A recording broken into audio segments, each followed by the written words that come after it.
New Ukrainian tactics are infiltrating the Russian front as if ammunition and fuel depots are slowing Moscow's advance. Why do they keep sending messages of counterattacks in Kherson? Is this a Ukrainian punch to distract Moscow? Or does it show that Ukraine does not have enough firepower to push Russian troops back from Kherson and the conflict? The war will keep going, commented Konrad Mazyka, head of Polish defense consultancy Rockhan Consulting. In recent weeks, Ukrainian authorities have repeatedly announced the destruction of ammunition and fuel depots deep within Russia's front lines. In addition, Kiev is believed to be behind mysterious bombings targeting Russian arsenals and an air base in Crimea, a Russian-controlled peninsula hundreds of kilometers from the Ukrainian front. According to the New York Times, these developments demonstrate Kiev's ability to use US-supplied long-range weapons, special forces, and guerrillas to strike Russian targets deep on the front lines.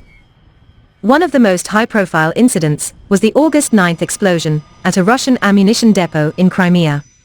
The explosion destroyed at least 7 to 8 Russian fighter jets, according to Planet Labs satellite imagery. Last month, Ukrainian officials also announced that their troops used HIMARS artillery to attack a Russian ammunition depot in the southern Ukraine town of Novakhovka. However, many experts believe that nearly 6 months later, it is too early to confirm that these developments will turn the tide of the battle.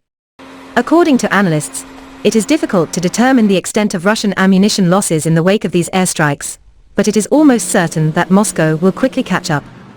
Still, Ukrainian tactics against Russian logistical targets will force Moscow to move its stockpiles further out of sight of Ukrainian artillery.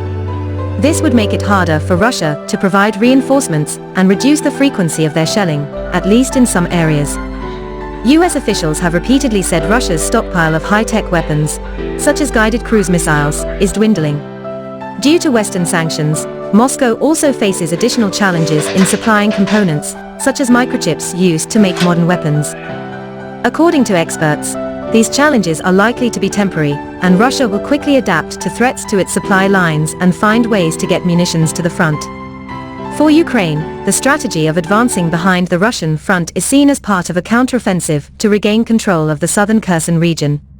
Ukraine has repeatedly claimed in recent months that the end of the war will be decided on the southern front, citing a series of explosions at Russian rear bases as a sign that the counteroffensive is complete.